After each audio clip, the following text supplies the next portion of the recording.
Jaki topnički pješački napadaji muslimanske vojske iz pravca Zenice na hrvatske prostore i pučansku Žepču, Maglaju i Šeher. Posebno su jaki napadaji na selo Dubravice u Zavidovićkoj općini, točnije u predgrađu Zavidovića, koje su nedavno zauzele postrojbe HVO-a s ciljem da oslobode više od 2000 civila Hrvata u Zavidovićima i hrvatske prostore ove općine. Muslimanske snage dobijaju pojačanja iz pravca Kaknja i Zenice, ali postrojbe 111. HVO brigade čvrsto drže položaje. Izetbegovićeva vojska i dalje napada i u središnjoj Bosni, javljana danas iz Viteza Marija Topić. Granate su padale po središtu Viteza, po selu Zubići, općina Novi Travnik.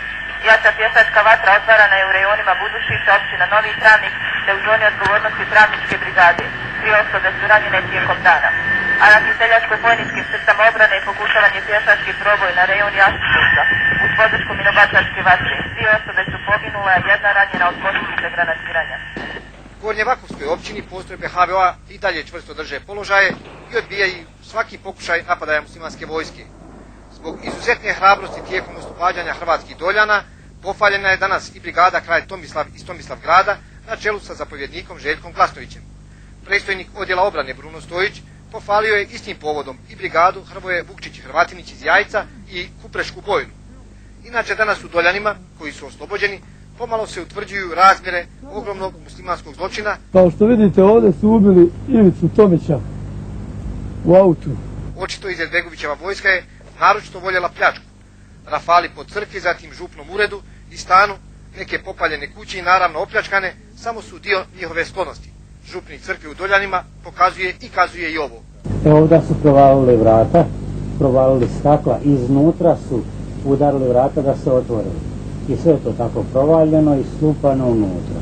Ovo su registracije pokradenih i opljačkanih automobila u Doljanima. Vidljivo je međutim koliko su mislili dugo ostati ovdje Izetbegovićevi vojnici i po ovim bunkerima. Kad su Balije osvojili Doljane, onda su mislili da će vječno ostati ovdje, što je vidljivo iz tragova bunkera koji su uradili možda tu noć. Doljani su dakle slobodni, nastavlja se bitka za strateški važnu kvotu Pisvir i naročito se pojačava strepnja za sudbinu 200 civila koje su Izetbegovićevi bojovnici odveli u zatočeništvo u Jablanici. U općinama Kreševo, Kiseljak i Fojnica na snazi je još uvijek jutros oglašena opća opasnost. Muslimanske su snage krenule u napad na položaje branitelja HVO u tim mjestima i borbe još uvijek traju. U popodnevnim satima počeo je nešto jači napad muslimanske vojske na Novi Travnik te na položaje Travničke brigade u Bošnjakovu Gaju. Bilo je i povremeno granatiranja Viteza i Busovače, a posljedica je 1 ranjeni civil. Na području Uskoplja nešto mirniji dan.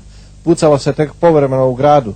Riječi ohrabrenja braniteljima stižu i od njihovih ranjenih suboraca koji se liječe u Splitskoj novoj bolnici, a koje su posjetili predstavnici Hrvatskog vijeća obrane Hrvatske zajednice Herceg Bosna i vjerski službenici. Ali mi vjerujemo u naše ljude, odatle se on neće pomjeriti. To će biti naše. I oni kažu. Neće se pomjeriti sigurno. Mi ćemo se vratiti vrlo brzo. A ovi ovdje što se šepure, hodaju, nekakvi odbora, sijaset je formirano, treba ići tamo da se bore. Na Mostarskom bojištu ponavlja se uobičajena slika. Poslije razmjerno mirnog dana muslimanske su snage i večeras otvorile snažniju vatru po položajima branitelja u Bijelom polju, gradu i južnom sektoru. Uz pješačko oružje služe se i minobacačima. Nema dojava o strahu. Najkraće dnevno izvješće iz Herceg Bosne glasi: Izetbegovićeva vojska nastavlja sa žestokim napadajima na hrvatske prostore i pučanstvo. Najžešće je bilo danas u Kreševu i Kiseljaku. HTV večeras ima, zahvaljujući svojim suradnicima, i snimke iz mjesecima opkoljenog Kiseljaka. U ovom hrvatskom gradiću jutros je oglašena opća opasnost zbog topničkog napadaja muslimanskih postrojbi. Kiseljak doista izgleda jutros pusto. Ni materijalna šteta nije bila mala. Nisu bili pošteđeni granatiranja ni Kreševo, ni slobodno područje Fojničke općine. U hrvatskim općinama Novom Travniku, Vitezu i Busovači i danas muslimanske postrojbe pokušavaju i pješačke proboje, ali kao i u Kiseljaku sve je bilo uzalud. Što ne mogu puškom, hoće izgleda u Vitezu vodom, javlja nam večeras Marija Topić. Tijekom večeri snage mosta ponovno su isključile vodu za Vitez i Novu Bilu. Osim općine Vitez, koja kao i ostale općine središnje Bosne već mjesecima nema struje i plina, a sada nema ni vode, i ratna Franjevačka bolnica ostala je bez vode. Eto, tako je to. Čuveni mirotvorac Izetbegović nudi Hrvatima pred svijetom zajedničku državu, ali ne prestaje sa napadajima na Hrvate. Providna igra i odavno pročitana Izetbegovićeva islamska deklaracija. O Izetbegovićevoj ponudi za ujedinjenjem muslimanskih hrvatskih prostora u Bosni i Hercegovini dopredsjednik Herceg Bosne Dario Kordić i glavni tajnik HDZ-a Ignat Koštroman već su rekli da je to, citiram, pokušaj da se dobije ono što muslimanska vojska nije mogla ognjem i mačem. Uz ovo valja reći i sljedeće. Očito da Izetbegović sa najnovijim svojim prijedlogom želi da, koristeći dalje poneke bošnjačke orijentirane usijane hrvatske glave pod otrcanom frazom prirodnog savezništva s muslimanima, ubaci novi impuls razdora u hrvatske redove.